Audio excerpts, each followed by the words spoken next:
vyaptam yena characharam tatpadam darshitam yena tasmai Shri Gurave Namaha. Panchatattvatmakam Krishnam Bhaktarupaswarupakam Bhaktavataram Bhaktakhyam Namami Bhaktashaktikam. Namah Pankajanabhaya Namah Pankajamadine Namah Pankajanetraya Namaste Pankajangraye Krishnaya Vasudevaya Devaki Nandanaya Cha Nanda Gopakumaraya Govindaya Namo Namaha. Vasudeva Sutam Devam Kamsachanuramardanam Devaki Paramanandam Krishnam Vande Jagadgurum. Hare Krishna, Krishna Krishna, Hare Hare, Hare Rama, Rama Rama, Hare Hare, Hare Krishna, Krishna Krishna, Hare Hare, Hare Rama, Rama Rama, Hare Hare, Hare Krishna, Krishna Krishna, Hare Hare, Hare Rama, Rama Rama, Hare Hare. Sarvebhyo Namaha. Welcome to this session. So, in the 8th chapter, Ashtama Adhyaya of the Dashama Skandha, the 10th Skandha of Srimad Bhagavatam, King Parikshit is speaking to the sage Shukamuni, from whom he has been hearing Krishna Leela. In the last session, we heard about Putana Moksha, how the Asuri Putana, she came to kill baby Krishna. She was deployed by Kamsa, and her job was to find small babies and kill them. Now she has come to Nanda's house. Yashoda and Rohini are there. They are watching her. She goes inside. She's so beautifully, her form is so beautiful. She has taken the illusory form of a good-looking woman, well-dressed. So they don't suspect her. She goes there. She has applied very dangerous poison on her breasts. The poison is very powerful. It is very difficult to digest, and instantly it will kill any child. So the moment Krishna sees her, baby Krishna sees her, he realizes that this is not an ordinary woman. This is a wicked Asuri, and she has come to kill me. So instantly he closes his eyes. He does not see her. She picks him up, and the Bhagavatam describes that she is actually picking up death when she picks him up. Ananta, but Antaka for her. And she thrusts her nipples into his mouth for him to suck, and he acknowledges it. He says, yes, mother, you're offering me milk. I will take milk from you, and I'll also take your life. So he sucks her life out of her body. And with that, he gives her moksha. Rakshasi loses all her power, and she gets her original form, her ugly form back.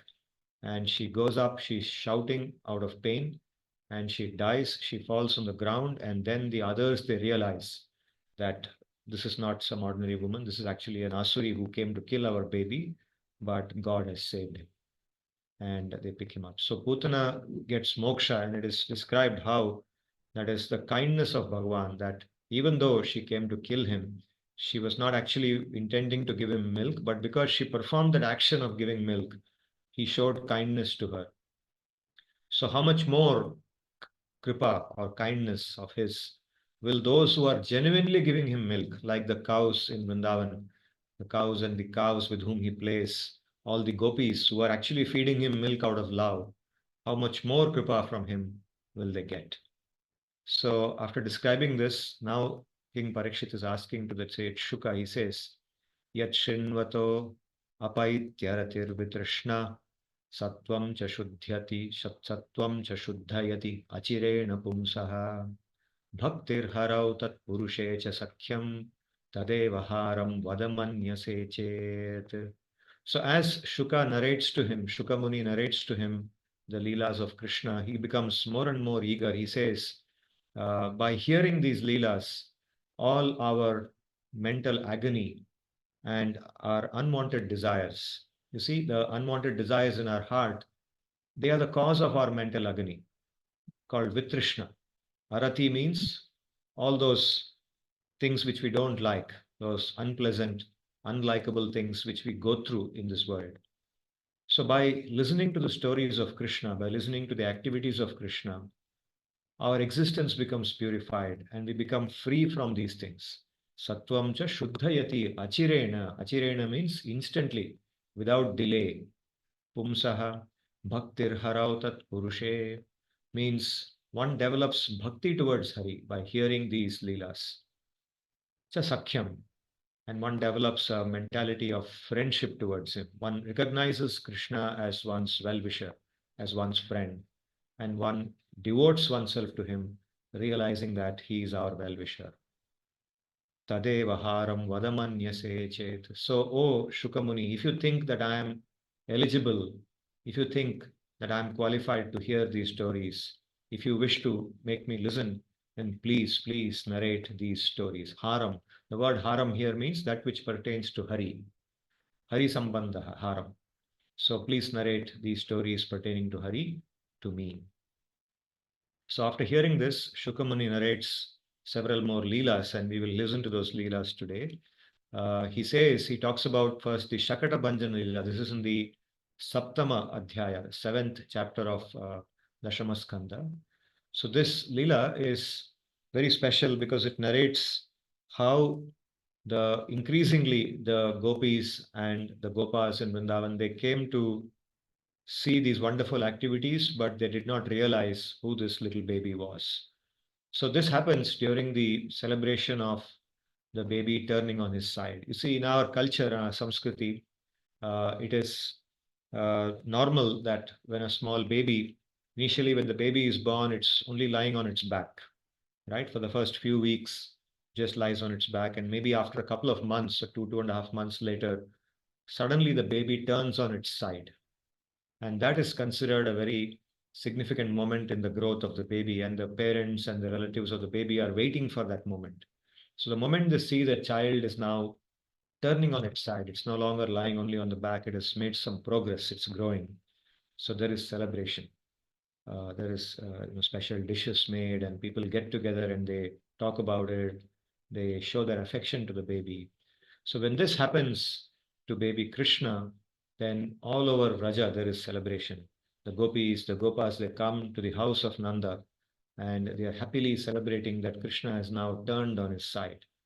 And Yashoda is busy with the guests, and she's also in the middle of that. She's trying to do all the pujas. The Brahmanas have been called, they're reciting the Vedas, and she does Abhishek of Krishna. Krishna is given a very grand bath in different substances like Gomutra, Gomaya, and then milk and honey. He's given a bath and then he's completely washed and cleaned. And then she decides that now the baby must be very tired, so let me put him to sleep. So what does she do? She takes the child and she keeps him under a cart.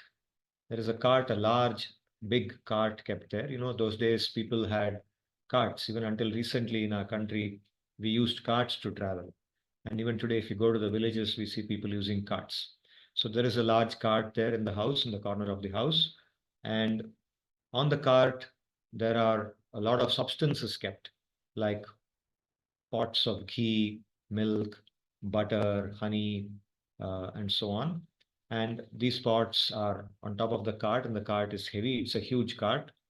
And so she says, this cart will be a safe place to keep my baby under. So she keeps the baby under the cart so that other people who are wandering, they don't step on the baby accidentally, and the baby can sleep there peacefully until all the guests go.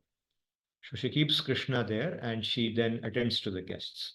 So as she does this, Krishna, he doesn't fall asleep. Instead, he has just been given a bath. So next thing that happens, he feels hungry. So in his hunger, he calls out to his mother, but the only way that he can call out is by crying. A small baby of that age has not yet learned how to speak. So in this Leela, he's crying. He's very desperate that his mother should feed him, but she can't hear it. She's talking to the guests. So in that hunger, he kicks his hands and legs, and his legs go and touch the cart, the side of the cart. They touch the cart, and the moment his leg touches the cart, the entire cart shatters into pieces. The huge cart shatters into pieces, and all the items kept on the cart, they fall to the ground and they break and they spill all over. So when this happens, it causes a loud sound and clutter in the house, and everybody comes running, and they see that the cart under which the baby has been placed, that cart has now been shattered and broken. And they're very concerned what happened to the baby. And they find that the baby is still quite safe and it is just crying. So they don't know what has happened. They are wondering how a stable cart has suddenly shattered to pieces. They can't believe it. And as they are trying to reason out with each other what might have happened, the small boys who are playing there, they've actually seen what happened because they were watching the baby, they were playing with each other, and they saw the baby kicking the cart. So they come to Nanda and the Gopas and they tell them, look, look, we saw this baby actually was kicking his legs, and accidentally the leg touched the cart. And by touching the cart broke into pieces. So the Gopas, they hear this and they say that, oh, is it so? How is it possible? They smile at the children and they say, okay, okay, okay, go back and play, go back and play. And they tell each other, after all, these are all children, what do they know? They're just saying something. So the children go away, and the Gopas, they are not able to resolve what happened. So they quietly restore the cart. They again reconstruct the cart. They put everything on back on top of the cart, and they go away. So the Bhagavatam, Shukamuni says that, they could never understand that that child that they had with them was not an ordinary human baby. So it is also described elsewhere, although it is not given in the Saptama Adhyaya of the Bhagavatam, of this skandha of the Bhagavatam. It is described elsewhere, and the Gita Press edition mentions this, that actually that Shakata on that cart was an asura. An earlier particular asura, he was the son of Hiranyaksha, the elder brother of Hiranyakashipu. And this asura was once walking around somewhere, and he happened to offend a great sage. And that great sage became angry and cursed him that, look, you will fall down, you will lose your body, you will no longer be able to walk around like this. So this asura, with this curse, he falls at the feet of the sage and begs his pardon. He says, please forgive me for the offense I have done against you. And the sage then blesses him. He says that when Sri Bhagavan comes to this earth and performs his Leela, he will give you moksha. And so here it is described by some people that it is actually an asura who was sitting on that cart. He was invisible. And Krishna actually did this to give moksha to that asura and delivered him from that curse. So this is called the Shakata Bhanjana Leela of Sri Bhagavan. And in the Krishna Ashtottara Shatanama Namavali, there is also one of the names of Krishna as Shakatasura Bhanjanaya Namaha. So he is called the person who actually broke the Shakatasura, this asura who came with the cart. Shakata means cart, and he delivered him. He gave him moksha. After this Leela, Sri Bhagavan performs the Trinavarta Moksha Leela, where once when Mother Yashoda is fondling this baby, the baby is still just a few weeks old, and she is fondling him, she's feeding him milk, and she's playing with him on her lap. All of a sudden, she finds that the child has become very, very heavy. It's become like a huge, heavy stone. It's as if a big boulder has been kept on her lap. So she doesn't know what is happening. So she quietly removes the child from her lap and keeps him on the ground. And she relieves herself. And then she gets up from there and she goes to attend to other work. So at that time, this Asura, who is a friend of Kamsa, he takes the form of a Trinavarta. Trinavarta means a cyclone or a tornado. Okay, what is called as a tornado. In India, we don't see what is really a tornado, but in the Western countries, like the US, we see tornadoes. We hear about tornadoes coming and wrecking cities. So this Trinavarta, he comes in the form of a tornado, a huge tornado, and he engulfs the whole village of Gokula. And he creates a huge amount of dust. Okay, it's a tornado, it is wind circling. In Sanskrit, actually, it's called a Chakravarta. Chakra means cyclic, that which is cyclically like a tornado, cyclone, moving in circles. And so this Trinavarta's plan is to take away baby Krishna from there by force, take him to a far off place and crush him to death. So he comes there and he finds baby Krishna alone on the ground. So he picks him up with all great force. He picks him up and he takes him high in the sky. So baby Krishna holds on to Trinavarta's shoulders like a baby which holds on to the body of an adult who's lifting him. So Krishna holds on to his shoulders around his neck. And as Trinavarta goes higher and higher, uh, Krishna becomes heavier and heavier and heavier. He finds that it's not so easy to lift him anymore. The body, the little baby whom he had picked up, whom he thought was just a small child, has now becoming like a rock and slowly becoming like a mountain. Suddenly he feels that he's lifting some huge mountain and his force comes down.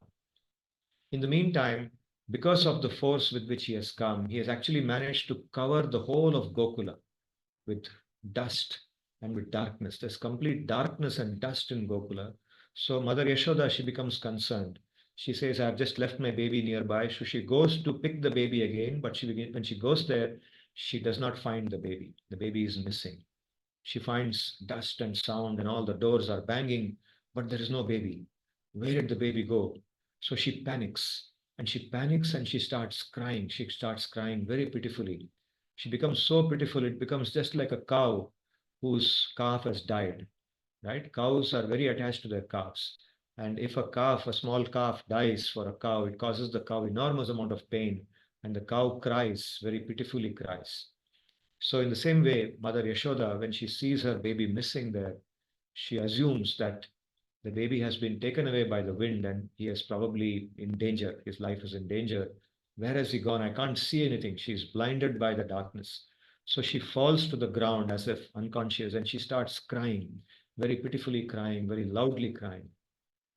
Now, as Trinavarta goes higher and higher with the baby and the baby becomes heavier, his force comes down. He slows down, and when he slows down, slowly things start clearing up here, and all the gopis, they are able to hear the sound of Mother Yashoda crying. So they come running. They ask her, what happened? What happened? And she tells them, look, the baby, I just kept it here, but now it's missing.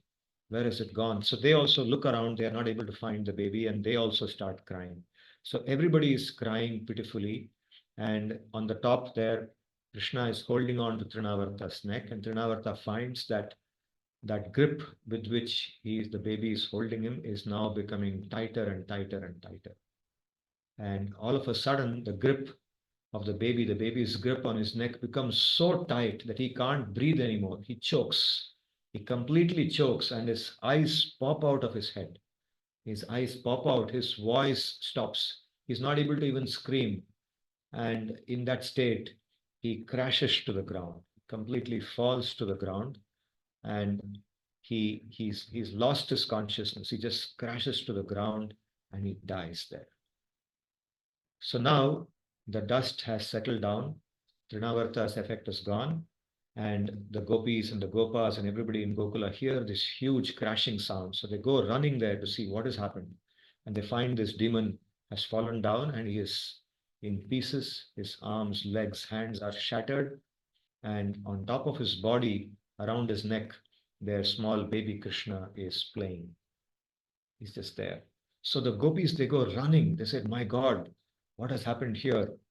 They go pick up the baby, they bring it back to Mother Yashoda. Mother Yashoda holds her baby tight, and they look and they realize that, okay, there was this asura who came to kill our baby, and our baby is safe. Thank God. They thank God. They pray to Vishnu. They thank him. They say that, we don't know why every time this happens, our baby remains safe. God is protecting us. They don't realize that the person that they're holding is that God to whom they are praying.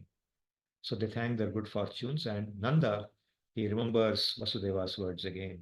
He has just gone to Mathura a few months back after the baby was born. And Vasudeva had warned him. He said that Kamsa is now trying to kill all the children. So please be careful. Your place also may not be safe. Vasudeva knows that his baby Krishna is there. And he knows that Kamsa is looking for that baby. But Nanda doesn't know all that. He just remembers Vasudeva's words and he again thanks God that his baby is protected. So this is called the Trinavarta Moksha Lila. Here Trinavarta also is said to be a king of a previous life who received a curse, and he was cursed to be born in Gaja. and again get moksha at the hands of Bhagavan. So subsequent to this, one day when Mother Yashoda is feeding her baby, she feeds like she always does. She feeds milk and she's very peaceful, very happy. And after feeding her baby, she fondles him, she kisses him, she bends down and kisses him like any mother kisses her child. And she sees that the baby is now feeling very sleepy. Krishna takes a big yawn. He yawns with his mouth wide open. And when he yawns, Mother Yashoda sees in the baby's mouth, in her baby's mouth, a part of the universe. She sees the sky, she sees the outer space, she sees all the planetary systems, she sees the different directions, the sun, the moon, Agni, the devata of fire, Vayu, the devata of the wind, the seas, the islands, the mountains, the rivers, the forests, and all the living beings, the moving living beings, the plants, the non-moving living beings. And seeing that, she's shocked. After all, the baby, an innocent baby just yawning, normally looks cute. The baby yawns, it looks very cute. But now it's not only looking cute, she's seeing the entire universe inside. She's not able to understand. She instinctively closes her eyes. She closes her eyes and she wonders, what is it that I'm seeing? And then she opens her eyes and then she can't see it anymore. So this is the first time that Sri Bhagavan reveals his Vishwarupa to Yashoda. He plays with her like this and puts her into, different types of anxieties out of fun. He has fun with her. And this is the first Vishwarupa darshan that he gives her at this point of time. After this, shortly after this, the babies, they grow up a little further, both Krishna and Balarama, and the famous sage Gargacharya. Actually, Gargacharya is also called Garga Muni, and he is the Kula Guru of the Yadu Vamsha. The Yadu Vamsha is the dynasty to which Krishna's biological father, Vasudeva and Devaki, they belong. And he is the Kula Guru of Yadu Vamsha. And he knows that this child, Bhagavan himself, has now appeared and he's come to Vraja, but he cannot reveal that. So he comes to Vraja and he comes as if he's just wandering like a sannyasi. He's wandering from one place to another place. So he comes to Nanda's house. Nanda immediately welcomes him. He is so happy that this great sage has come to his house. He worships him. He offers him all the hospitality due to a great personality. And then he requests Garga. He says that, oh great Muni, please do Namakarana Samskara.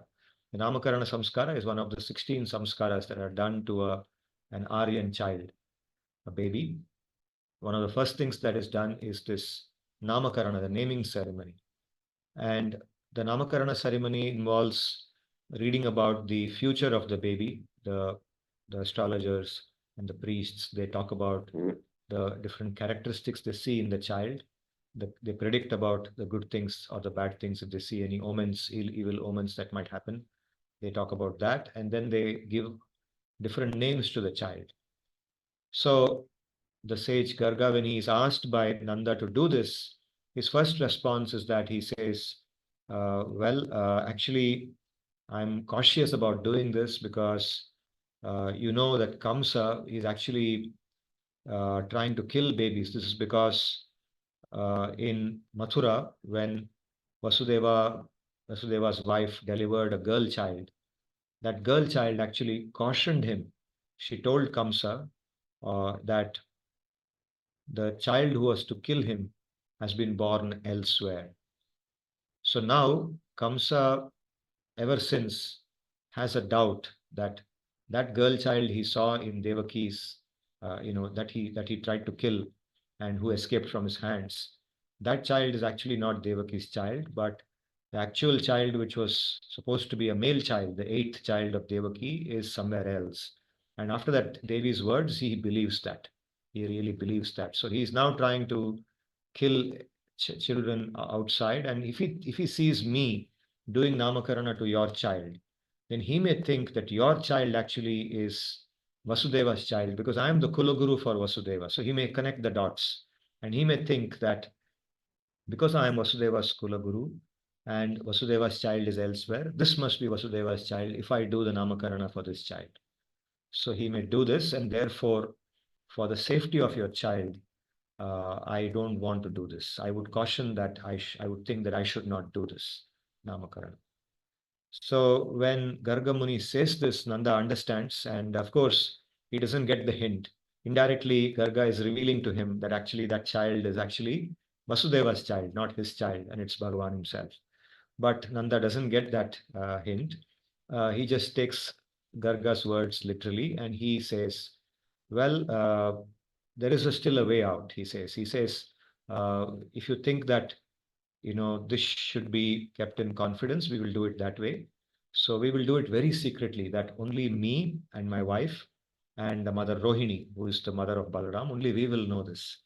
So we will do the naming ceremony very quietly. Nobody in Raja will know this. And we will do this inside the Goshala.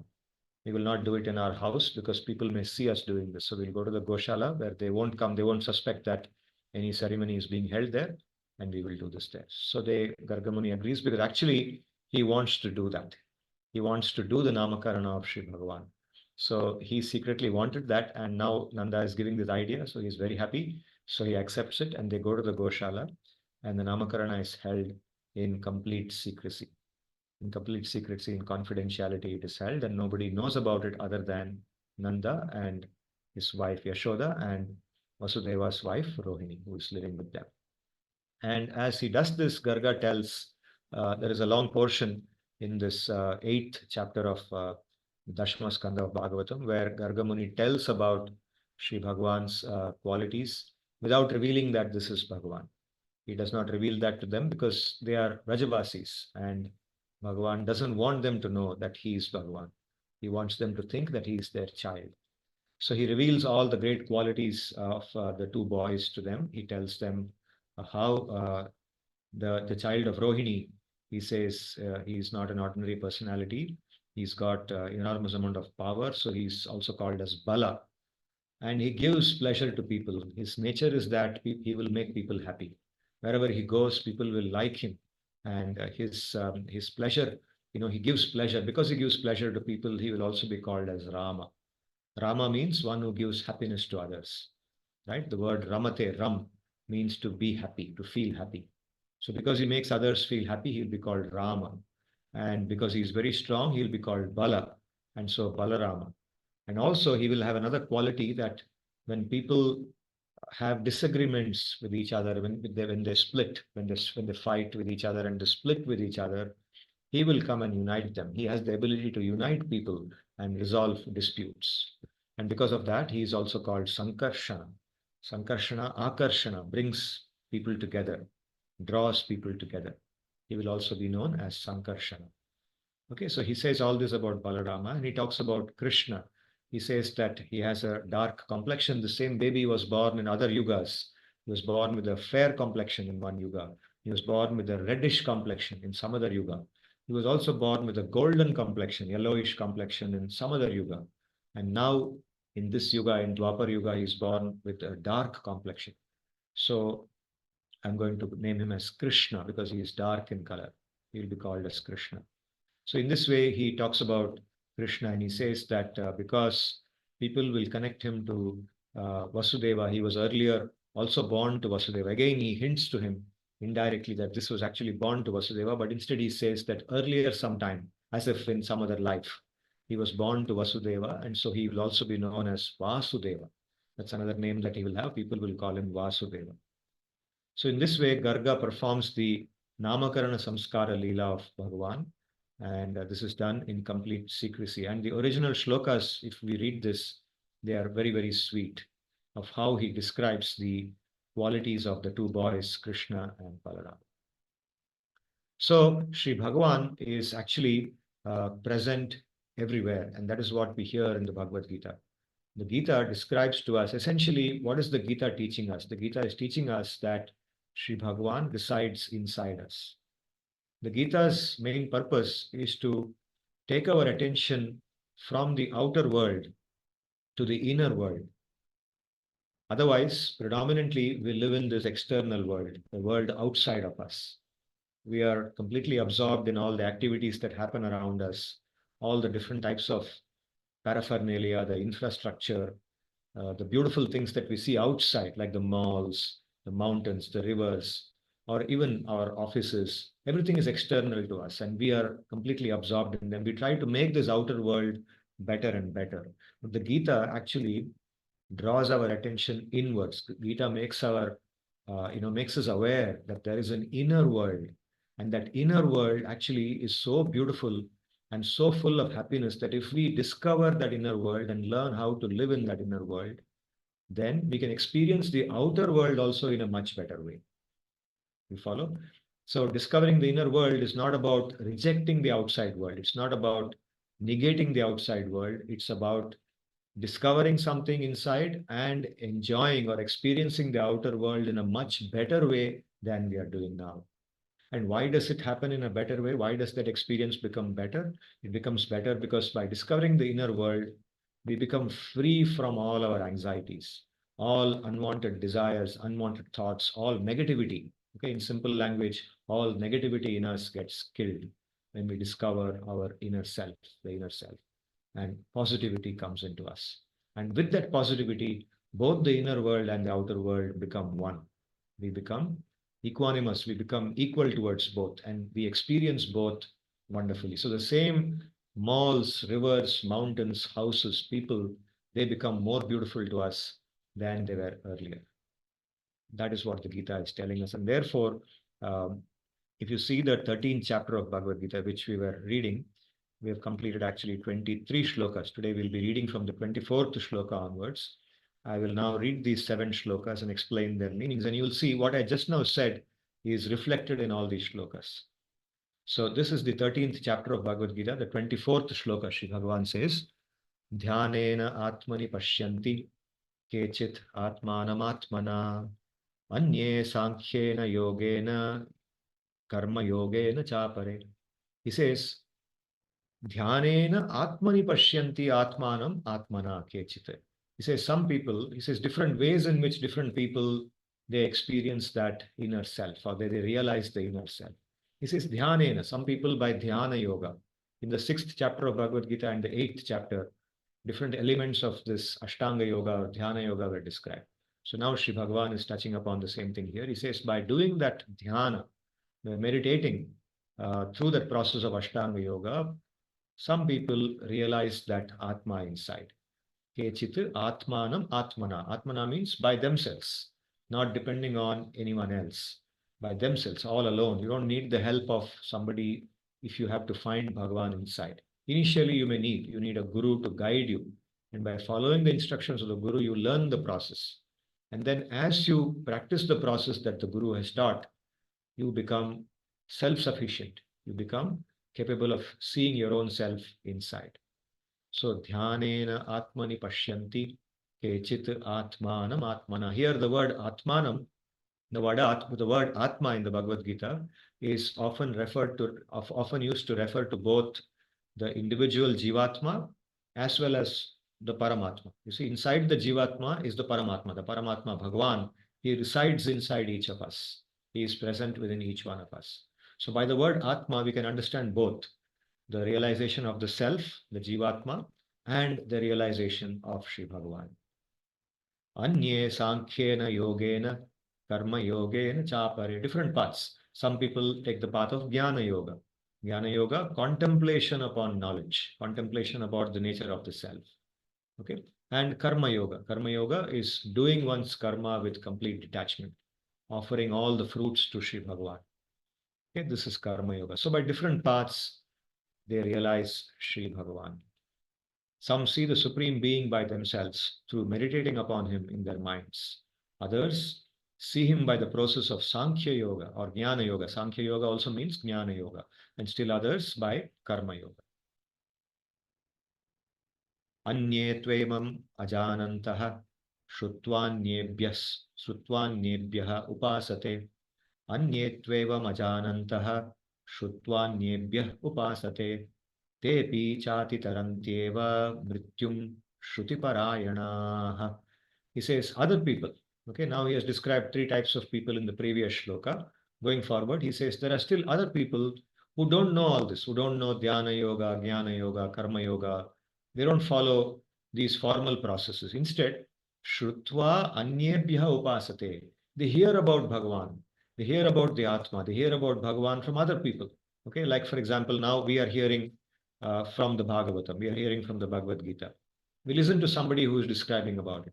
And then upasate, and then they develop an attraction and they do upasana of that Bhagavan. They worship that Bhagavan. And what happens to such people? Are they also eligible? He says, yes. Te apicha atitaranti eva. They also will certainly cross over this samsara. Mrityu matitaranti. They cross over. Mrityu here refers to this material existence which is characterized by death. Okay, so they cross over this material existence. Shruti parayanaha. They are described as people who are devoted to listening to Shruti. Okay, Shruti literally refers to the Vedas, but when you talk about the Vedas, it need not mean literally the Vedas themselves, but all the Shastra based on the Vedas, like the Puranas, Mahabharata, the Bhagavatam, all of them also are included by saying Shruti Parayanaha, people who are devoted to hearing all the Shastra. So they also cross over the samsara and attain mukti. Even other persons who do not know these paths, but are devoted to hearing narratives and descriptions about him from others, subsequently worship him. Indeed, they also overcome material existence that is characterized by death. Yavat sanjayate kinchit satvam sthavara jangamam kshetra kshetrajna sanyogat tadvidhi bharatarshava. You see, the very first thing that Sri Bhagavan talked about in the 13th chapter is the difference between kshetram and kshetrajna. Kshetram refers to this body, material body, and all the subtle elements which constitute the surrounding, the material surrounding in which the Jivatma exists. And the Jivatma who comes to know about this, who realizes that, yes, actually I am the Jivatma separate from the Kshetra, is called a Kshetrajna, the person who knows the Kshetra. Right? So he says, Yavat sanjayate kinchit sattvam stavara jangamam. All the beings in this material existence that we see, who have a material body like this, who are produced in this material existence, they are produced by the contact. Kshetra, kshetrajna, sanyogaha. Sanyogaha means contact. By the contact of the kshetra with the kshetrajna. The kshetrajna comes in contact with the kshetra and the living being is produced in this material existence. Kshetra Kshetrajna Sanyogat Tadvidhi Bharatarshava. Bharatarshava is the name of Arjuna. He is considered as one of the prominent descendants of the king Bharata. So he's called Bharatarshava. So he says all the living beings that are produced in this material existence essentially are nothing but the combination of the Kshetra and the Kshetrajna. Says, O Bharatarshava, know that every living being in material existence, whether it is stationary or moving, sthavara jangamam. Sthavaram means that which is stationary, like plants, all the plant kingdom. And jangamam, all that which is moving, all the others. Okay, are produced from the contact of the kshetra with the kshetrajna. Samam sarveshu bhuteshu tishtantam parameshwaram vinashyatsu avinashyantam vinashyatsu avinashyantam yaf pashyati sa pashyati. So he says, one who is able to see that in all the living beings there is the Parameshwara. Inside all the living beings, the Parameshwara, the Supreme Ishvara, he is situated, equitably situated, not partially. He's not biased more towards one type of living being and less towards another person. No, he's samam sarveshu bhuteshu tishtantam. He's situated very equitably in all living beings. One who sees this and also sees vinashyatsu avinashyantam. Says when the body is destroyed for the living being in this material existence, continuously birth and death are happening. Right? The living being goes from one body to another body to another body. The material body is born, it dies. But when the material body dies, Sri Bhagavan who is present there does not die. He goes along with the living being to another living being, to another body, to another body. Yaf pashyati, sa pashyati. One who sees this, one who sees that this Parameshwara is situated equally in all the living beings and nothing happens to him. He's undisturbed when death happens to that living being. Such a person, he sees the truth. Samam pashyan hi sarvatra samavasthitam ishwaram na hinasti atmanam na hinastyatmana atmanam tato yati parangatim. He says, by looking at this, by seeing this Parameshwara equitably, with this equitable, in this equitable position, sarvatra, everywhere, samavastitham means firmly situated. The Ishvara is undisturbed by all the things that happen. He is firmly situated. A person who is able to see this very clearly, he says, na hinasti atmana atmanam. He does not degrade himself with his mind. Normally, the living beings like us, we are involved in so many different things, and through our own desires, attachments, likes and dislikes, we're actually degrading ourselves. We become attached to things which drag us in different directions. They take us away from our real nature. They make us forget our real beautiful inner nature. They make us forget this inner world and keep us absorbed in the outer world. So we are people who degrade ourselves. We degrade ourselves normally unless we make up our mind to turn internally. We look internally.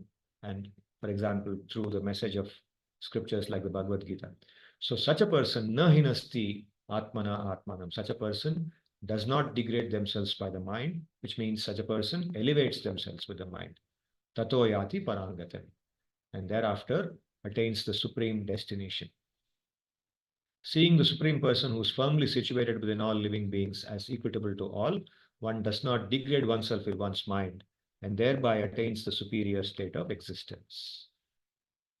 Prakrityaiva cha karmani kriyamanani sarvashah yah pashyati tathatmanam akartaram sa pashyati. So this shloka is actually a repetition of an earlier shloka.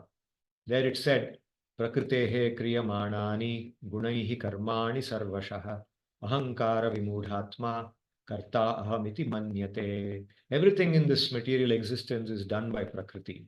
There is material nature called Prakriti, and that is one of the 6 terms that Sri Bhagavan described in the 13th chapter, along with Kshetra, Kshetrajna, Jnana, Jnana, Prakriti, and Purusha. So Prakriti eva, Prakritya eva, why Prakriti only? Sarvani karmani, karmani sarvashah kriyamanani, all activities are being done by Prakriti. And ahankara vimudhatma, in that shloka, ahankara vimudhatma, the person who is driven by ahankara thinks that I am the one who is doing everything. Right here he says, yaf pashyati tatha atmanam akartaram. One who is able to see that the Atma is not the doer. The Atma is never the doer. It's only Prakriti which is the doer. The Atma only desires. And the desire gets translated to action in accordance with the karma of the living being by Prakriti. And other factors, of course, the Parameshwara is also involved. That is described again in the 18th chapter. So, yaf pashyati tathatmanam akartaram so pashyati. Such a person who is able to see this, he is able to see the truth. He who sees all activities as being done only by Prakriti and sees oneself as not the doer, sees the truth. And then Sri Bhagavan says, Yadha bhuta pratak bhavam ekastham anupashyati tata eva cha vistaram brahma sampadyate tata. So he concludes, he says that, look, I just talked about the role of the Ishvara, about the inner world, and about Prakriti. Now, let me say that in this manner, yada, in this way, or whenever, the different natures of the living beings, bhuta prithak bhavam, means all living beings are of different types. You say every individual is unique, right? There is unique samskara, there is a unique personality. No 2 individuals are exactly identical. Even if they are twins, they may appear similar, but actually there's so much difference between them if you go close to them. So, yada bhuta prithak bhavam ekastham anupashyati, one who is able to see that even though there is so much variety, it is actually situated in that one Prakriti. There is one Prakriti which unites all of them. And tata eva cha vistaram, this entire expanse actually can be just brought down to this one Prakriti. This one Prakriti is the common pervading element behind the bodies of all the living beings. In material existence, this one Prakriti drives everything. And one who is able to see this very clearly, Brahma sampadyate tada, means such a person at that time realizes God, realizes Brahman. Okay, Brahman is a term used to refer to God. So Brahma sampadyate tada. Or you can also say Brahma is a term used to refer to oneself, the Jivatma. One realizes oneself, one realizes God. When one sees the variegated manifestations of the bodies of the living beings as situated in a single place, Prakriti, and the expansive variety of these manifestations as originating from the same Prakriti, one realizes Brahman. So in this manner, the 13th chapter of the Bhagavad-Gita exposes us to a reality which is actually inside of us and tries to develop our consciousness away from absorption in material existence, the outer world. It helps us to transform ourselves into the inner world and thereby helps us to experience both the worlds in a better manner. Okay? So with this, we will come back to the Bhagavatam and listen to one very beautiful Leela of Sri Bhagavan, where Mother Yashoda happens to get the fortune of seeing the Vishwarupa in Sri Bhagavan's mouth for the second time. Even as he is a baby, it says, Ekada Krida Manaste Ramadya Gopadarakaha Krishno Mridham Bhakshitavan Iti Matrene Vedayan. So Krishna's Balya Leela is described in the Bhagavatam in the 7th and the 8th chapters of Bhagavatam in such a beautiful manner. How the babies, baby Krishna, Balarama, and all the small Gopa boys of that age, 2 years, 3 years, 4 years, 5 years, small children playing there in the mud, in the mud of Gokula with the cows. So the boys would perform enormous amount of mischief, and the Gopistriyas, the gopis would come running to Yashoda every now and then and complaining to her, look, your boy is so mischievous, is so disturbing, he's so restless. Why can't you do something and control him? Please save us. We cannot live. So they describe, how the child is, how the children come and then they look for the pots. They look for the pots of milk, butter, ghee, just stored, and they go and help themselves freely without asking anybody's permission. And if there is darkness, because the gopis, they don't want, there are monkeys also, right? So they want to hide the pots from the monkeys, so they store them in darkness. But what do the boys do? The boys are wearing jewels. So the gopis tell Yashoda, look, you have actually decorated the children with so many ornaments, and these ornaments are producing light. And even if the ornaments are not there, the boys themselves are so radiant, their bodies are radiating light, that even our darkness is useless. And these boys, they straight away walk into those storerooms where we have kept all these things, and they're able to clearly see everything, and they just go and help themselves. So what did we do? We tied the pots to the ceiling so that they cannot reach them anymore. Now these boys, they are so smart. And what do? They bring these boxes. They find boxes, wooden boxes that we have kept elsewhere. They drag them, they keep them underneath, they pile the boxes on top of each other. And sometimes they even drag the grinding stone and they stand on top of that grinding stone. We are so scared by looking at them that they may fall down, but they are not scared. They climb on top of these boxes, they break the pots, and quietly they eat everything. They eat everything and they also feed the monkeys. They deliberately feed the monkeys. They call the monkeys and they seem to get so much happiness in doing this. So all the things that we do get destroyed. Please control these children. And if we try to scold them, they pass urine in our thing. They pinch our babies. They don't allow our babies also to sleep properly. They go pinch our babies and they run away from there. So the gopis come and complain, and sometimes the boys also come and complain that this is what Krishna did, this is what Balarama did. So please control them. And Mother Yashoda has to hear this day after day. And when she hears this, she sees Krishna standing nearby. Krishna has been brought by the gopis, holding his hand. They have brought him, and he's standing there, and he's standing there with his head lowered, and his eyes are full of fear. His eyes are full of fear, and he's not, he looks like he's about to cry. He's about to cry when they're complaining about him. He quietly hears everything, and he's biting his lips and standing there, and seeing him, Mother Yashoda's heart just melts. And she after, even though she's feeling provoked when the gopis are complaining, but the moment she looks at his face, especially his large eyes, all her anger goes away, and she holds him tight, she holds him to her bosom, and she feeds him. And she feels so much happiness, she feels so much love for that baby that she simply cannot bring herself to scold him. So one day it happens, Ekada Kridamanaste Ramadya Gopadarakaha. So once when they are playing as usual in this manner, Ramadyaha, Balarama, and all the other boys, the boys led by Balarama, he's among the older children, Gopadarakaha, the children of the Gopas. Krishno Mridam Bhakshitavan. Krishna has eaten mud. Krishno Mridam Bhakshitavan means Krishna has eaten mud. Krishno Mridam Bhakshitavan iti matre nevedayan. They came to Mother Yashoda and told her, Mother, Krishna has eaten mud just now. Sa grihitva kare Krishnam upalabhya hitaishini Yashoda bhaya sambranta prekshanaksham abhashata. Immediately, Mother Yashoda became very grave. She was not at all happy to hear that her child has eaten mud. So she caught hold of Krishna's hand and she scolded him. He says, come here, come here. What have you done? Hitaishini. Hitaishini means a well-wisher because she was always well-wishing for her child and she obviously did not want her child to eat mud. So she caught his hand, she scolded him and she brought him to the house. And Bhaya Sambranta Prekshanam. She could see that his eyes were full of fear. Bhaya Sambranta Prekshana means one whose eyes are filled with fear. And he's looking at mother, his eyes are filled with fear. And she spoke to him. What did she say? She said, Kasman Mridham Adantatman Bhavan Bhakshitavan Rahaha Vadanti Tavaka Hyete Kumaraste Grajopyayam Vadanti Tavaka Hyete Kumaraste Grajopyayam.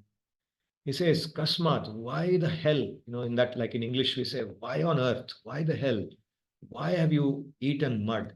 Adantatman. Adantatman means, oh, uncontrolled fellow, indisciplined fellow, one who has no discipline, one who has no control over himself. Oh, indisciplined fellow, why did you eat mud? Bhavan, Bhakshitavan, Rahaha, in when you are alone. When you are not in my presence, you do all these kind of things. Vadanti Tavaka Hyete. Now I have first-hand evidence. Okay, it is not somebody behind my back who has done this. These boys with whom you're playing, they themselves are saying it. Kumarahate Agrajo, your own brother Balarama, your own closest friend Balaram, he is saying this. He is himself saying this. Now tell me, why have you eaten mud? Naham bhakshitavanamba sarve mityabhishamsinaha yadi satya girastarhi pashyam samaksham pashyame mukham. So what does Krishna reply? He says, Naham bhakshitavanamba. No, mother, no. I have not eaten mud. I have not eaten mud. Sarve mithyabhibhashinaha. All of these boys are just telling lies. They are just lying about me. I have not eaten mud. Yadi satyagiraha. But if you still think it is the truth, yadi satyagiraha, if you still think that they are speaking the truth, then tarhi samaksham pashyame mukham. Please examine my mouth thoroughly. Samaksham pashya means I'll allow you. Please examine my mouth thoroughly. And you will see that these people are only lying. Yadyevam tarhi vyadehi ityuktaha sa bhagavan harihi vyadattavyahataishwaryaha क्रीडामानुजबालकः क्रीडामनुजबालकः यद्येवं तर्हि व्यादेहि इत्युक्तः स भगवान् हरिः व्यादत्ताव्यहतैश्वर्यः क्रीडामनुजबालकः. So Mother Yashoda replied to him. She said, okay, you are now telling me that they are lying and you want me to see your mouth. Okay, now open your mouth. Let me see. And the moment she said this, Bhagavan Harihi opened his mouth. And who is that Bhagavan? He says, Avyahata Aishwarya. This is the word that Shukumuni has used or Vyasadevji has used. Avyahata Aishwarya, one whose Aishwarya, one whose grandeur, opulence, splendor has no limits. Such a personality. Krida Manuja Balakaha. Such a personality whose splendor has no limits. Such a person who has now appeared in the house of Yashoda as a human being, in the form of a human being just for fun. Krida Manuja Balakaha, just to have some fun. Such a person, when his mother scolded him, he opened his mouth. So what did Yashoda see? Did she see the mud inside? Sa tatra dadrishe vishwam jagatsthanu chakham dishaha sa dridvipabdhi bhugolam sa savayavyagnindu tarakam. Sa tatra, she, in that place, she saw Vishwam, the entire universe, Jagatsthasnu, the entire immobile universe, means the stationary universe, the fixed universe which is solid and fixed. Cha, kham dishaha, inside that universe, the kham means space, and dishaha, all the directions. Sadri dvipabdhi bhugolam, along with the mountains, the oceans, the globe, the globes. Bhugolam means the planet Earth. Sa Vayavya. Here again, you see the word Bhugolam. I just want to make a small detraction here and point out that the word Bhugolam is used. This is Bhugolam. Golam means spherical, sphere. The earth as a sphere, this conception is not a Western conception. It was not discovered 500 years back by the Westerners. It was not that Indians thought or the whole world thought that the earth is flat and then the ships will travel and fall off the earth. This is a false misconception that the Western world had, but not India. In India, Bhugolam. Bhugolam means a round earth. That is used here. That word is used here. This was written 5,000 years back. Okay. So this is a small distraction. Now going back to the shloka. So she saw this Bhugolam, she saw the spherical earth, and Sa Vayu Agni Indu Tarakam, along with the wind, the Agni, the fire, the moon, and all the stars. Jyotish Chakram Jalam Tejo Nabhaswan Viyadevacha. The Jyotish Chakram refers to zodiac. It's also called the ecliptic. Ecliptic is the path along which the earth travels around the sun. And Jyotish Chakra is that cosmos, which is, if you draw a belt around the universal sphere standing on the earth, you see all the different constellations. That's called the Jyotish Chakra. Jalam, water, Tejo, fire, Nabhaswan, Vyadevacha. Nabhaswan refers to the wind, and Vyat, the sky filled with the wind. Vaikarikani Indriyani, Manomatra Gunastrayaha, the different Indriyas which are transforming, the mind which is transforming, they are material in nature. Matra Gunas, the objects, Matra refers to the sense objects, the Vishaya, Indriya Vishayaha, and the three Gunas, the Gunastrayaha. Etat vichitram sahajivakala swabhavakarmashaya bhedam sunostanau vikshya vidaritasye vrajam sahatmanam avapashankam. So Mother Yashoda now, I was actually expecting to see a lot of mud in Krishna's mouth, but when he opens his mouth, she sees all this and she thinks that, what is this I'm seeing? Sahajiva kala swabhava karmashaya lingam. She starts becoming philosophical. She says, I'm seeing all the jivatmas here, the time, universal time, their natures, the karma, how karma is controlling them, and how by different characteristics, the different living beings are evolving, they exist in different forms. And I'm seeing all this in the mouth of this little baby of mine. And she also sees, on top of that, Vrajam Saha Atmanam Avapa. In the middle of all that, she sees herself examining the mouth of her baby. She sees baby Krishna inside, and she sees herself as if a video camera is recording whatever is happening here and telecasting it inside the mouth of that baby. So she sees inside the mouth herself examining the mouth of the baby. And she's completely, confused. And she develops this thinking that what's going on? What on earth is going on here? And she says, Kim swapnayetaduta devamaya kim va madiyo bata buddhi moha atho amushyaiva mamar bhakasya ya kaschana outpattika ya atmayogaha atho amushyaiva mamar bhakasya Yakashchana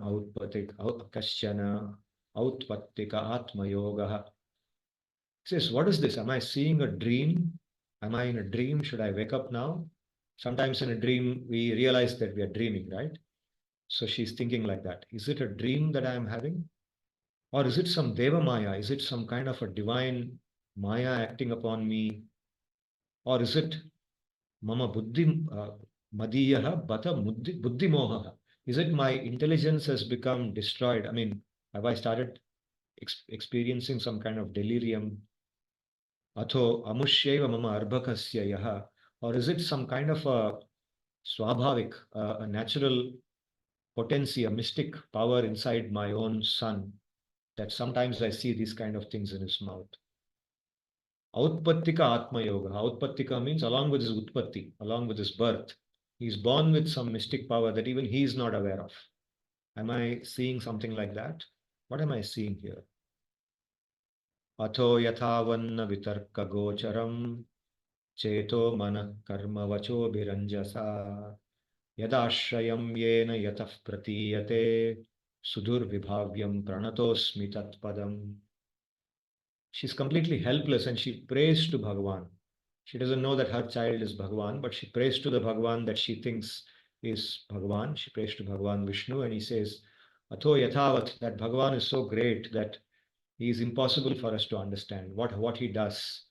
Sometimes he displays these kind of things that he is Vitarka Gocharam. He cannot be understood by Tarka, by argumentation, by logic, nor can he be understood through the simple transformation of our mind, our intelligence, our words, our activities. None of these things can help us realize him. Edashrayam, of whom all living beings take shelter. Yena yataf pratiyate, by whom everything manifests. Sudurvibhavyam, such a person is very difficult to understand. To such a person, I bow down. She becomes humbled. Her experience actually humbles her and makes her feel very insignificant in front of that Bhagavan. She says, I'm nobody. I'm just a small living being. Aham mamasau patiresha me suto. You see, all these are thoughts of humility. Vrajeshwarasya akhilavittapasati gopyascha gopaha sahagodhanascha me Yanmayaya itham pumati same gatihi. He says, because of this Bhagavan's Maya, I am thinking that, I am the queen of Raja and my husband is the king, Nanda.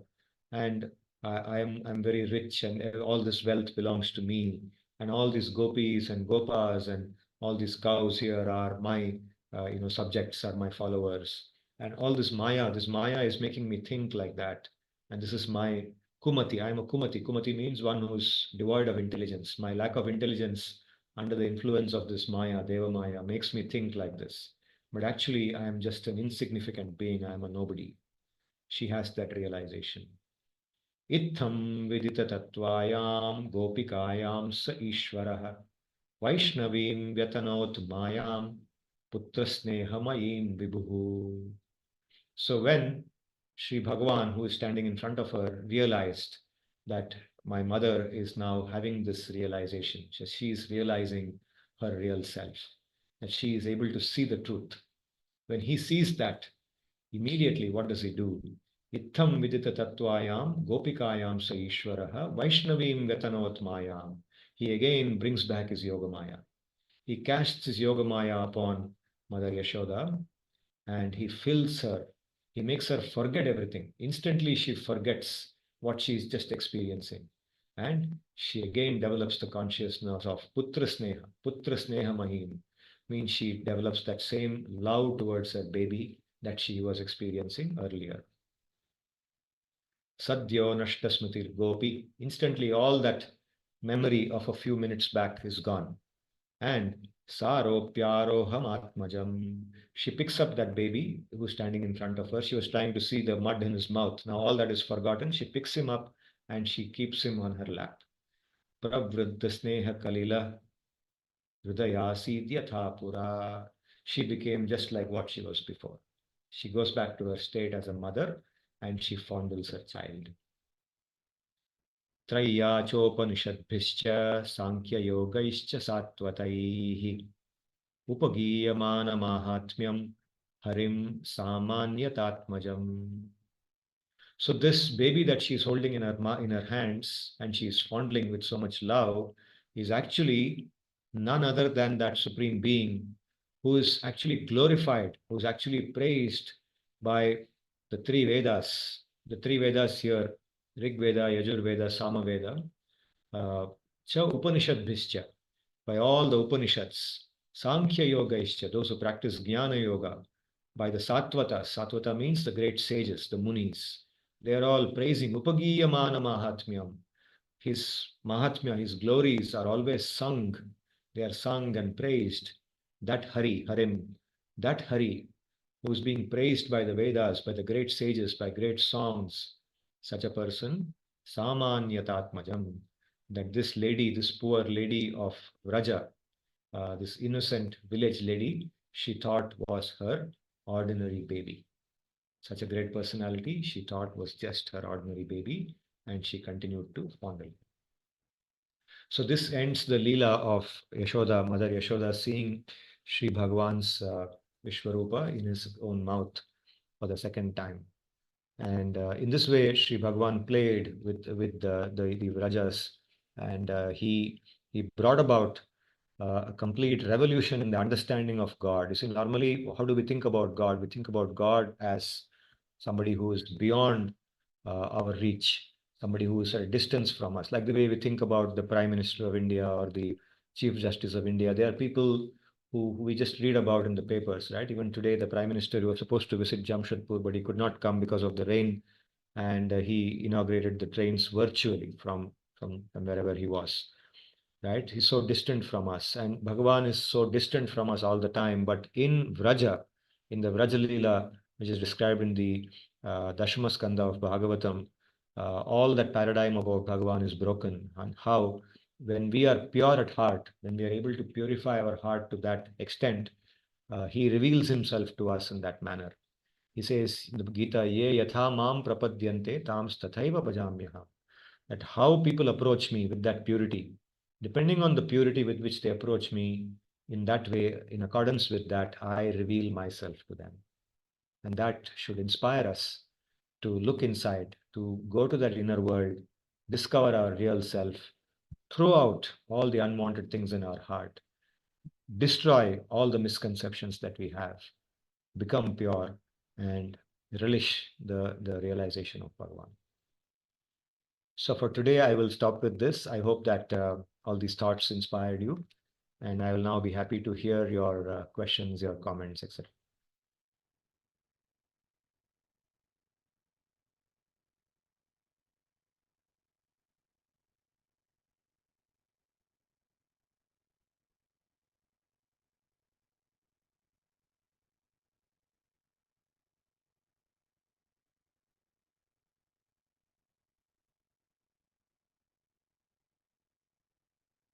We have now completed 30 shlokas in the 13th chapter of the Bhagavad-Gita, and we will continue from there in the next class. We will complete the 13th chapter in the next session and then move on to the 14th chapter.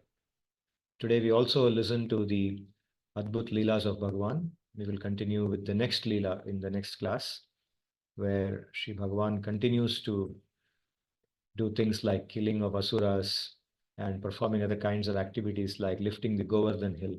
All that will come in the subsequent sessions.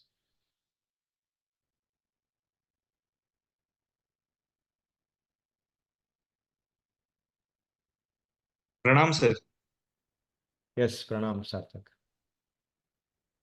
Sir, I wanted to ask, so while you were narrating the Leela of Sri Bhagavan, so there, Gargacharya, he revealed that Sri Krishna had been born earlier also and had different complexions. Once he was red, once he was golden. So, sir, can you please confirm that is the golden one what we now know as Sri Chaitanya Mahaprabhu? Yes, in the Gaudiya Sampradaya, we accept that, or we believe that the Pita Varna is Mahaprabhu, because there are other descriptions elsewhere which talk about his form as Mahaprabhu and doing Sankirtan and so on. So yes, that Pita Varna refers to Mahaprabhu. And sir, the red one, is it Sri Narasimha or Sri Ram, or any ideas about the red complexion? The other two, I tried to find out in the Bhagavatam, in the Vyakhyas also, I could not find any reference to which form of Bhagavan they refer to. They could refer to one of the many forms in which he appeared earlier, because there are so many forms of Bhagavan mentioned in different places in the Puranas. In the Bhagavatam also, in many other chapters, they talk about his avatars, which we don't normally hear. Normally, in today's India, those forms are not worshipped or they are not talked about much. Right. Today we talk about the Dashavataras very much, right? Textbooks. Right. We learn in different temples also we come across avatars like the Narasimha avatar or the Kurma avatar, the Varaha avatar. We hear their leelas, those stories. But an avatar like say Prishnigarbha, right? We heard about Prishnigarbha in a previous session. But that was just a name. We don't know what leelas happened in that avatar, right? So there are many such forms of Bhagavan which are just mentioned as names in different places. And what their complexions are, what kind of activities they did, they are not known. Or maybe they are present in some other Puranas which we are yet to read and find out. Yes. So I guess Thank you, that sir. the red are one of those many avatars. Thank you, sir. Sir, I had one more question. So we see that in the Leelas, these asuras are targeting Sri Krishna.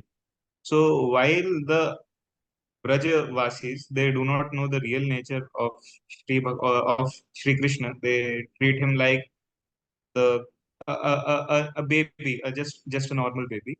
So is it the same way how demons look at him, or they know that this is a special baby and that is why this is our target, or they are basically going brute force and killing everyone, and Krishna is just one of us? Most of the asuras who come here are sent by Kamsa. They are sent by Kamsa to kill Krishna. Kamsa knows that Vishnu has appeared somewhere to kill as his killer, and he does not know, at least at this point in the Bhagavatam, he does not know that it is Nanda's son who has come there. So these asuras have been given the job of finding out where that particular baby is. So far it is not known. Like in the case of Putana did not know that this particular baby was Vishnu, at least until that point of time. She was just searching, and then she came to Nanda's house and she knew that there's a baby here. So probably in many of the cases they did not know, and maybe in some cases they knew that this is that Vishnu who has come as a baby, and we are supposed to kill him. Krishna went about killing every other baby, and Sri Krishna just happened to be one. Happened to be one of them, yes.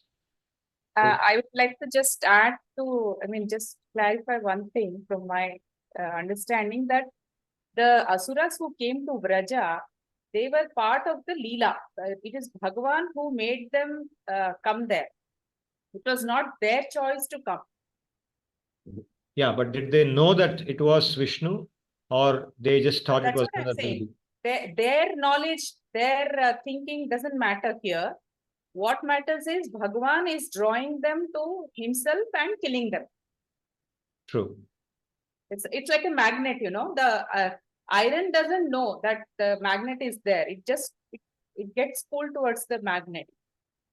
So it is Bhagavan who is making the asuras come to Vraja and he is killing them. Thank you for the insight.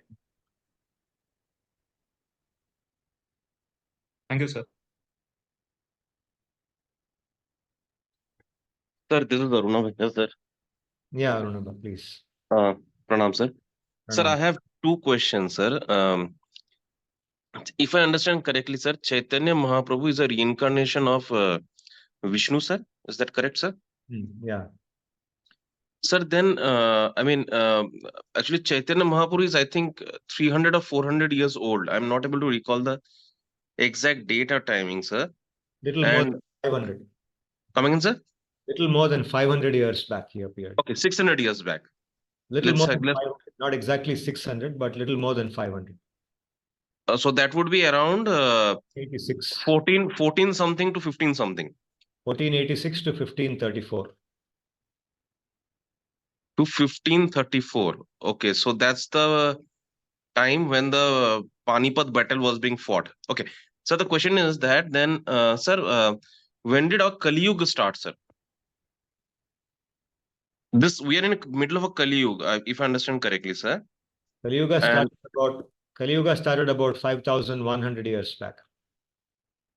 and Bhagwan is also coming in the Kali Yuga as well. That means time and again Bhagwan is appearing in the Kali Yuga as well. Yes. In different forms, he appears in In, different places. Yes.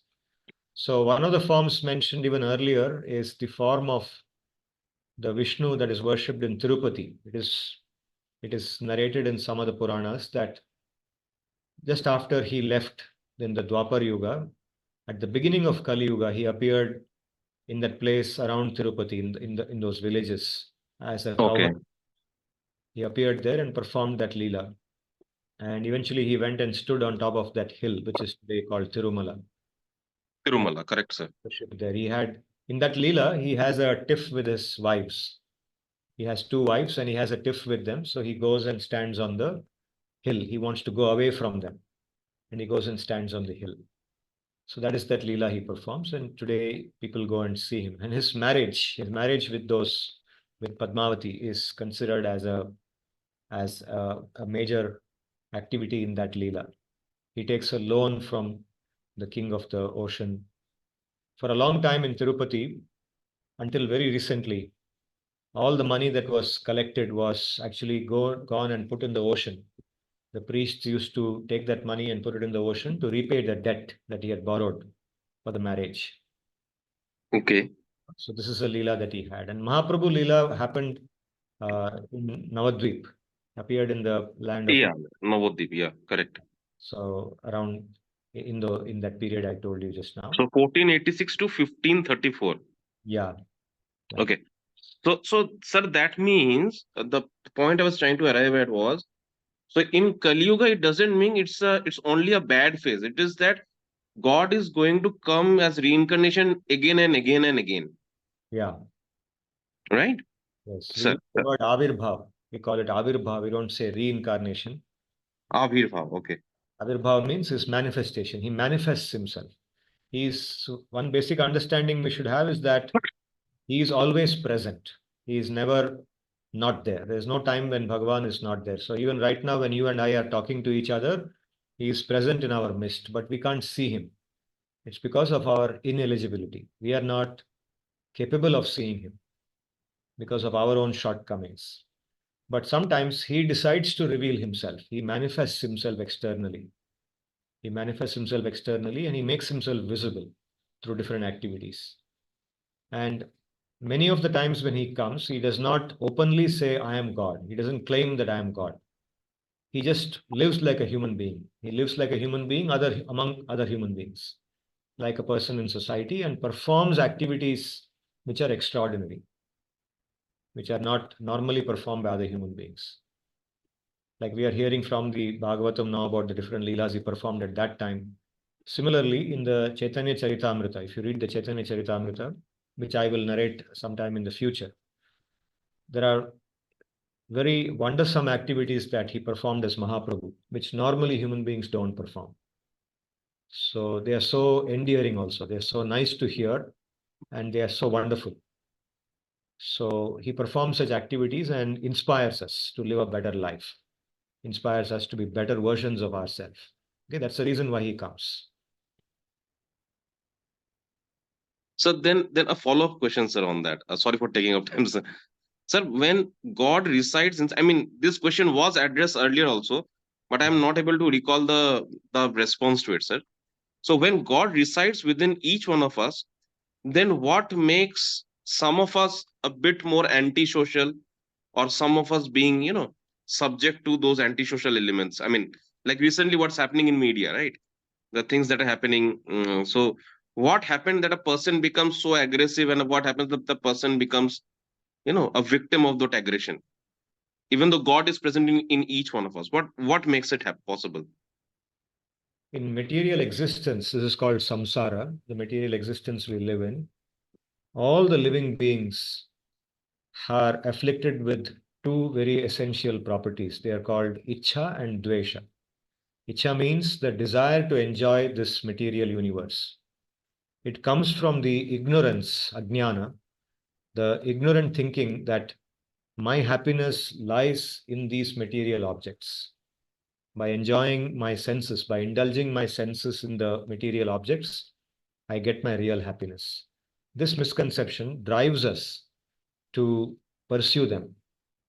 But what happens is that we are not the only people. Each of us is not alone in this universe. There are so many others too around us who also have ichha like us. And so there is dvesh. Dvesh means hatred towards each other because there is competition, right? What I want, you also want. He also wants. She also wants. So everybody wants the same things.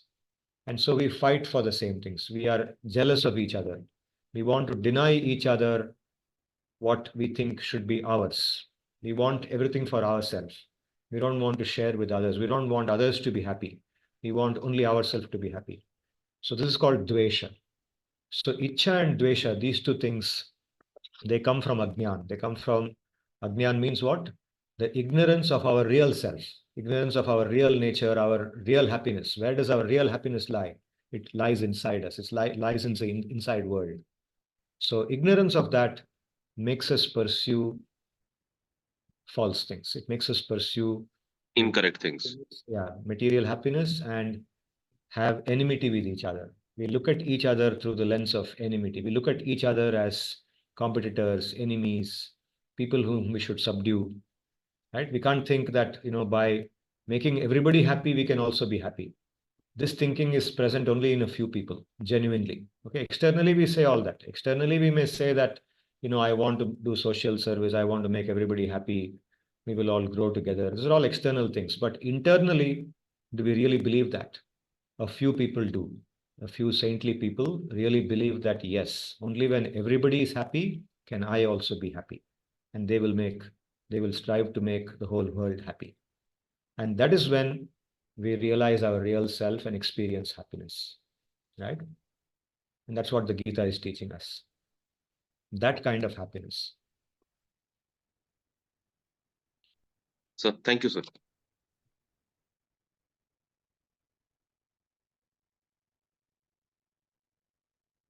It's very deep, isn't it? It's very revealing also. It expands our mind, actually. It expands our consciousness. We become aware of a reality which we are not normally thinking about. We are not normally taught about, or we are not normally conscious of. By reading this, we become aware of that reality. That is the special position of the Gita. There is no other scripture in the world which compares with what the Gita teaches us. And the Bhagavatam is, you can think of as an elaboration of what the Gita is giving us and an enrichment over the Gita. And both Bhagavatam and Gita are written by the same person, Vyasdev ji, right? Vyasdev ji, the Bhagavatam and the Gita as well. Same person has given us both. Sir.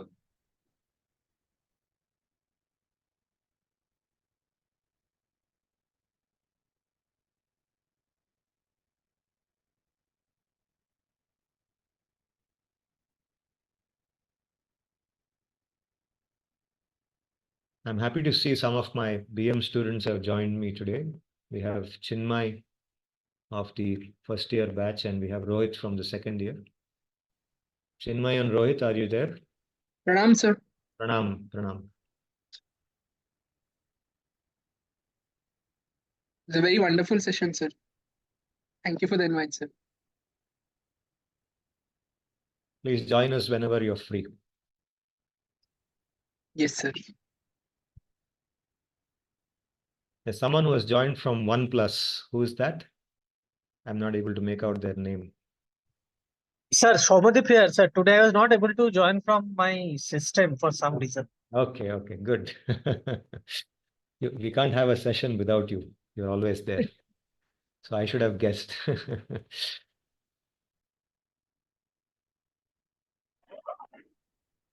May I ask a question, sir? Yeah, who is it? Sir, I'm Puneet. Actually, I'm traveling, so I'm Puneet, yes, please. Yes, So Puneet. actually, I want to ask actually, as we have learned today that the karam is also linked with the prakriti, Yeah. right? And how to distinguish karam based on desires, like is atmic desire or the materialistic desire? How to differentiate these two things? When we do karma, yes, I get your question. How to distinguish karma which is material and karma which is not material? Right, sir. Yeah, it's very simple. You see, when we think about karma as something that is meant for increasing our material existence, when we do it with attachment to matter, attachment to the results, more specifically, he says, anasakti, phala anasakti, attachment to the fruits of our actions. And that is why the very first yoga that Sri Bhagavan introduces in the Bhagavad-Gita is karma yoga. In karma yoga, one does one's karma with detachment from the fruits, detachment from the results. Detachment from the results means what? It does not mean one is not interested in doing the work. It's the opposite. One is interested only in the work. The result will follow if it has to follow. But whether the result comes the way it is meant to come or not, one's motivation to do the work does not suffer. One's motivation to do the work is from the work itself. One does the work as a matter of duty. And that is why one experiences the joy of work. The true joy of work comes when one does the work as a matter of duty. It is my duty to do my work. What happens later, whether it becomes successful or it becomes a failure, of course, when we work, we try to work in a way that it will become successful. Nobody works in a way thinking that it should become a failure. So we work with the intent of making it successful, but even if it does not become successful, one does not become depressed. One takes joy from the fact that one did one's work sincerely. And if it becomes successful, one does not get carried away by it. One becomes sober. One is always sober that actually the focus was on the work and not on the result. Whatever result comes, we offer it to Bhagavan. Okay, that is called karma yoga. Karma yoga means everything that is earned in the work is actually seen as a property of Bhagavan and not of oneself. One takes only what one needs for oneself, for maintaining oneself and living a comfortable life. But beyond that, everything is Bhagavan's property. Nothing is my property. So in this way, one is able to develop a spiritual consciousness while doing work. One is able to detach oneself from the material aspect of work. And one is able to do the same work with a much greater clarity and a much greater motivation. A person who thinks like this will have far better sense of peace inside, along with the motivation to do the work, free from anxiety, because he is not disturbed by whatever result comes, either disturbed in a positive sense or disturbed in a negative sense. And sir, in this kind of a karma and the other kind of karma, in both of the cases, does Prakriti help to do fulfill the karma? Yeah, Or in only in this samsara, it's Prakriti which is the mechanism. Absolutely. In this samsara, whatever happens, all the action that happens, Prakriti is the primary mechanism, the primary, you can say, the cause for these activities. The Jivatma, whether he is pure or impure, okay, he is only a desirer, he desires. Thank you, sir. Yeah.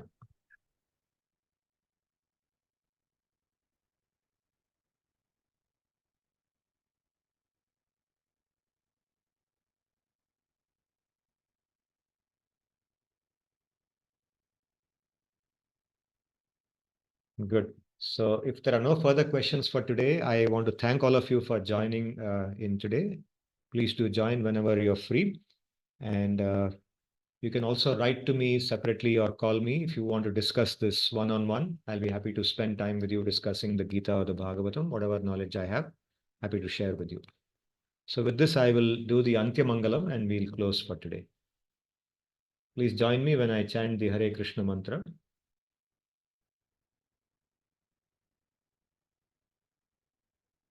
Om Swasti Prajabhyah Paripalayantam Nyayena Margena Mahim Mahishaha गोब्राह्मणेभ्यो शुभमस्तु नित्यं लोकाः समस्ताः सुखिनो भवन्तु। हरे कृष्ण कृष्ण कृष्ण हरे हरे, हरे राम राम राम हरे हरे, हरे कृष्ण कृष्ण कृष्ण हरे हरे, हरे राम राम राम हरे हरे, हरे कृष्ण कृष्ण कृष्ण हरे हरे, हरे राम राम राम हरे हरे। धन्यवादाः. Thank you very much for joining.